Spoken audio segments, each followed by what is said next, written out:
اس کے بعد ایک حدیث سنا دیتا ہوں، صرف ایک حدیث پہ عمل کر لو، ساری دنیا بھی آپ کی، آخرت بھی آپ کی۔ میرے نبی نے فرمایا اربع من کن فیہ ما درہ ما فاتہ من الدنیا، چار باتیں مجھ سے لے لو، دنیا بھی تمہاری، آخرت بھی تمہاری۔ صدق حدیث، ہمیشہ سچ بولنا، جھوٹ نہ بولنا، ہمیشہ سچ بولنا، جھوٹ نہ بولنا۔ حفظ امانت، کسی کو دھوکہ نہ دینا، کسی کو دھوکہ نہ دینا۔ سارے ایسے ترقی یافتہ ملکوں میں ہمارے انڈیا پاکستان کے نوجوان دھوکہ دیتے ہیں لڑکیوں کو، مقامیوں کو، کہ ان سے شادیاں کرتے ہیں، پیپر بنا لیں، پیپر بنتے ہیں پھر بھاگ جاتے ہیں۔ میرے نبی کو بدنام نہ کرو، میرے نبی کو شرمندہ نہ کرو۔ ایک واقعہ لکھا ہے احسان دانش نے کہ دہلی میں جب انگریز کا راج تھا تو ایک یہ جو پک پاکٹ والا سردار تھا، اس کے آگے چیلے تھے، تو اس کا ایک چیلا، ایک شاگرد صرف 2 روپے لے کر آیا شام کو، تو اس نے اس کو پٹائی کی کہ صرف 2 روپے۔ اس نے کہا استاد آج بہت موٹا مال کمایا تھا، آج ایک انگریز کی جیب کاٹی تھی، اس میں بڑے پیسے تھے، لیکن جب میں 4 قدم چلا تو مجھے خیال آیا کہ قیامت کے دن اگر عیسیٰ علیہ السلام نے میرے نبی کو گلہ دے دیا کہ آپ کے امتی نے میرے امتی کی جیب کاٹی تھی، تو مجھے ان کی وجہ سے، میری وجہ سے میرے نبی کو شرمندہ نہ ہونا پڑے، تو میں نے جا کر اس کو واپس کر دیے اور یہ 2 روپے اپنے دے کھسکا کے لائیں۔ تو وہ اس کا استاد بھی رونے لگا کہ بیٹا یہ 10 روپے تیرا آج کا انعام ہے، تو نے کمال کر دیا۔ تو میرے عزیزو، ایسا کام نہ کرو جس سے تمہارے نبی کو شرمندہ ہونا پڑے۔ یہاں رہتے ہو صحیح طریقے سے پیپر بناؤ، غلط طریقے سے پیپر مت بناؤ، ٹیکس چوری مت کرو، ٹیکس کی چوری کے لیے ہیلے بہانے جھوٹ مت کرو۔ مسلمان سچ بولتا ہے، جھوٹ نہیں بولتا، مسلمان دھوکہ نہیں دیتا، دیانتداری سے کام کرتا ہے۔ 4 ٹکے بچا کر کیا کر لو گے؟ جھوٹ تمہارے چہرے کی لعنت بن جائے گا، قیامت کے دن کی سیاہی بن جائے گا۔ اور میرے نبی نے فرمایا جو دھوکہ دیتا ہے وہ میری امت سے خارج ہو جائے، من غش فلیس منا، جو نماز نہیں پڑھتا میری امت سے خارج ہو گیا، یہ نہیں کہا۔ جو روزہ نہیں رکھتا میری امت سے نکل گیا، یہ نہیں کہا۔ جو دھوکہ دیتا ہے میری امت میں سے نکل گیا، میری امت میں سے نہیں ہے۔ تو یہاں رہنا ہے تو سچائی کے ساتھ رہو، دیانتداری کے ساتھ رہو۔ شادیاں کی ہیں تو پھر نبھاؤ، پھر اس سے نبھاؤ، پہ فراڈ نہ کرو۔ ایک دن آنے والا ہے تمہیں اللہ کے سامنے کھڑے ہونا ہے، تمہارے دھوکے فراڈ سارے کھول کے اللہ تعالیٰ الگ دکھا دے گا، اور اس دن شرمندگی ایسی ہوگی کہ کہیں چھپنے کی جگہ بھی نہیں ملے۔ تو اللہ کے واسطے ایسے مسلمان بنو کہ تمہارے ذریعے سے تمہارا اسلام چمکے، روشن ہو، یہاں کی حکومت تمہاری تعریف کرے۔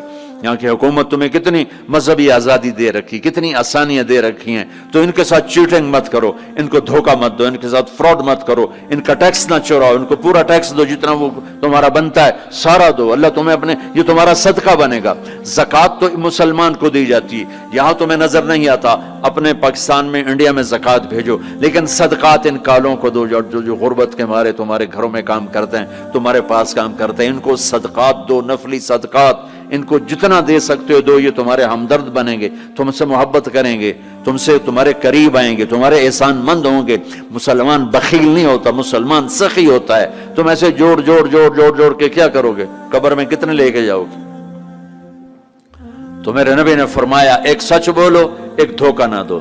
تیسرا فرمایا اخلاق اچھے کرو، حسن و خلیقت، اپنے اخلاق اچھے کرو۔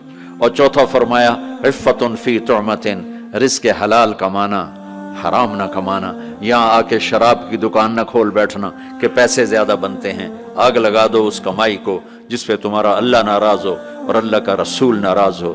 تمہارا ایک رینڈ جو حلال کا ہے تمہارے لاکھوں حرام کے رینڈ سے زیادہ اللہ کو محبوب اور پسند ہے، اور اس میں زیادہ برکت ہے۔ حرام کھا کے نہ کوئی سکھ کی نیند سوتا ہے، نہ سو سکتا ہے۔ اللہ کو بھولا کے نہ کسی نے چین پایا ہے، نہ پا سکتا ہے۔ یہ 4 باتیں آپ لے لیں، میں لے لیں، تو ہماری زندگی یہ بھی خوبصورت، وہ بھی خوبصورت۔ سچ بولنا، کسی کو دھوکہ نہ دینا، دیانتداری، اخلاق اچھے کرنا، رزق حلال کمانا۔ حضرت سعد بن معاذ بیٹھے تھے، ہمارے نبی کی نظر پڑی ان کے ہاتھوں پر، ہاتھ بڑے سخت تھے۔ آپ نے کہا تیرے ہاتھ کیوں سخت ہیں؟ کہا جی بچوں کے لیے روٹی کماتا ہوں تو ہاتھ سخت ہو گئے۔ تو آپ نے ان کے ہاتھوں کو پکڑ کے بوسہ لیا ایسے اور فرمایا بچوں کو حلال کھلاتے جو ہاتھ ایسا ہو جاتا ہے اس پہ جہنم کی آگ حرام ہو جاتی۔ ہماری تو آپ کی کمائیوں میں سچ اور دیانتداری ہو تو اللہ کی قسم 24 گھنٹے نماز لکھی جائے گی. پانچ نمازیں نہیں لکھی جائیں گی, 24 گھنٹے کے سجدے لکھے جائیں گے. کام میں, جاب میں, شاپ میں, کاروبار میں, اپنی ملازمت میں اگر آپ سچائی اور دیانتداری والے ہو تو آپ کا ہر لمحہ خوبصورت ہے اور نماز اور بندگی ہے. اپنی فیملیز کے ساتھ رہتے ہو, ماں باپ ہیں, ان کی دعا لے لو, ان کی دعا لے لو. بیویاں ساتھ ہیں, ان کو عزت دو, احترام دو. گھر والوں کو حسن سلوک سے رکھنا یہ بہت بڑا ایمان ہے. میرے نبی نے فرمایا سب سے اعلیٰ درجے کا مسلمان وہ جو بیوی کے ساتھ اچھا سلوک کرتا. پھر آپ نے کہا میں اپنی بیویوں کے ساتھ سب سے اچھا سلوک کرتا.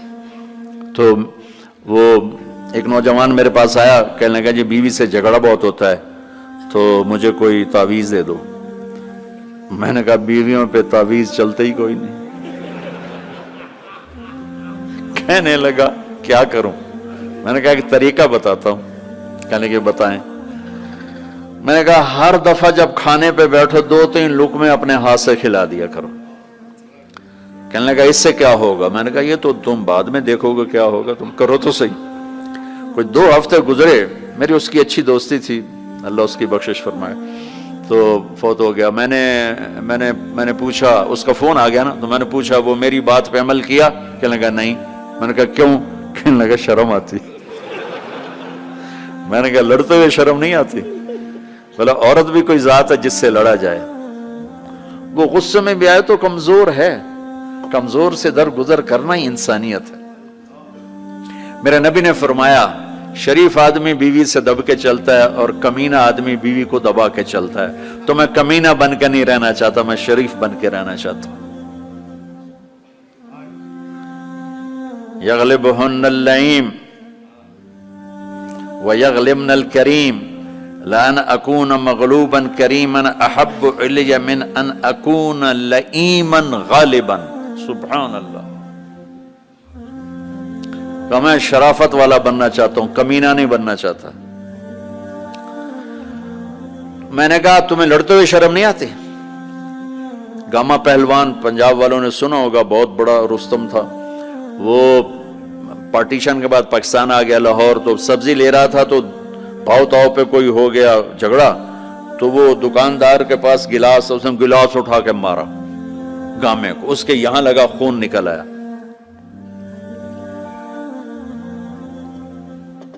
اس نے چپ کر کے پکڑی کھولی اور نیچے سے یوں اس کو لا کر باندھ کے چل پڑا.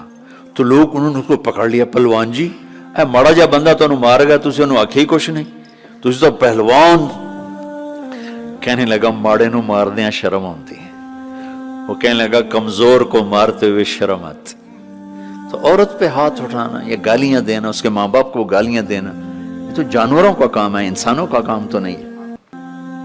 میں نے کہا کر اور مجھے بتا. کوئی 2 گھنٹے بعد اس کا فون آیا کہ مولانا صاحب کمال ہو گیا. میں کیا ہوا؟ کہ میں نے اس کے منہ میں لقمہ ڈالا, وہ منہ تھے کھلے رہ گئے, منہ کھلے رہ گیا. مجھ سے کہنے لگی تو خود تو کر نہیں سکتا, کس نے تمہیں یہ سکھایا ہے؟ کس نے سکھایا؟ اس نے کہا مجھے مولوی طارق جمیل نے سکھایا. انہوں نے ایسے چولی اٹھا لی. اللہ مولوی طارق جمیل اور اس کے بچوں کا بھلا کرے جس نے تمہیں انسان بنایا. اپنے گھروں کو آباد کرنا ہے تو اخلاق اچھے کرو, بول میٹھا کرو. بچے ساتھ ہیں, ان کو محبت سے لے کر چلو. آپ ایسے دیس میں ہو جہاں ہمارا دینی ماحول نہیں ہے, آپ کو بنانا پڑے گا.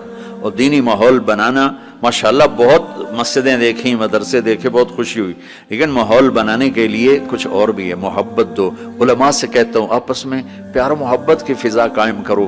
شدت پہ نہ چلو, نرمی پہ چلو, فتوے بازی پہ نہ چلو, محبت سے چلو. اختلاف رائے کرو, پر اختلاف رائے کو کفر تک پہنچا دینا, حرام تک پہنچا دینا, یہ اہل علم کا کام نہیں ہے. اہل علم ہوتے ہیں جو حلیم ہوتے ہیں, وقور ہوتے ہیں, اور وہ درگزر کرنے والے ہوتے ہیں, محبت کرنے والے ہوتے ہیں, معاف کرنے والے ہوتے ہیں, برداشت کرنے والے ہوتے ہیں. چھوٹی چھوٹی باتوں پہ فتوہ بازی اس سے بچو. اللہ تعالیٰ نے جو ہمیں یہ تبلیغ کا کام دیا ہے, اس میں آپ سب سے نیت کرواتا ہوں کہ 4 مہینے لگانے کی ساری نیت کر لو. کرتے نا نیت انشاءاللہ. اور چھوٹی سی تشکیل کرتا ہوں کہ ہر مہینے 3 دن آپ لگا لیا کریں. اللہ کا فضل ہے، تبلیغ کا کام تو ہر جگہ ہو رہا ہے. اب ہر مہینے صرف 3 دن جانا شروع کریں. جنید جمشید مرحوم کو میں نے یہ کہا تھا کہ تو 3 دن لگانا شروع کر. وہ کہنے لگا میں تو ناچتا ہوں، سٹیج پہ گاتا ہوں، میں 3 دن لگاؤں گا، کیسے لگاؤں گا؟ میں ادھر یہ کرتا ہوں، ادھر تبلیغ کروں. میں نے کہا یہ تیری ڈوز ہے، دوا ہے، تو دوا شروع کر، صحت ہو جائے گی. 97 کی یہ بات ہے. اس نے بات پلے باندھ لی. ہر مہینے 3 دن لگا لیتا جب کراچی میں ہوتا. جب نہیں ہوتا تھا تو پھر نہیں ہوتے تھے. جب کراچی میں ہوتا تو 3 دن. 97 98 99 2000 اور 2001 میں 4 مہینے کے لیے نکل گیا. تو آپ سب مجمع ماشاءاللہ نوجوانوں کا ہے، 3 دن لگاؤ گے، ٹھیک ہے نا؟ اور اگر کوئی اس مجمع میں کسی سے ناراض ہے تو اٹھنے سے پہلے ہی اس کو معاف کرے. اگر یہیں موجود ہیں تو گلے لگے، اور وہ موجود نہیں ہے تو وہاں جا کے اس کے گلے لگ جائے اور اس سے معافی مانگ لے. معافی مانگو گے اللہ آپ کو معاف کرے گا. کسی 2 مسلمان کا آپس میں بائیکاٹ نہیں ہونا چاہیے. کسی 2 مسلمان کا آپس میں بول چال بند نہیں ہونا چاہیے. بیوی سے ناراضگی ہو تو بیوی سے صلح. پتہ کیا نتیجہ نکلتا ہے؟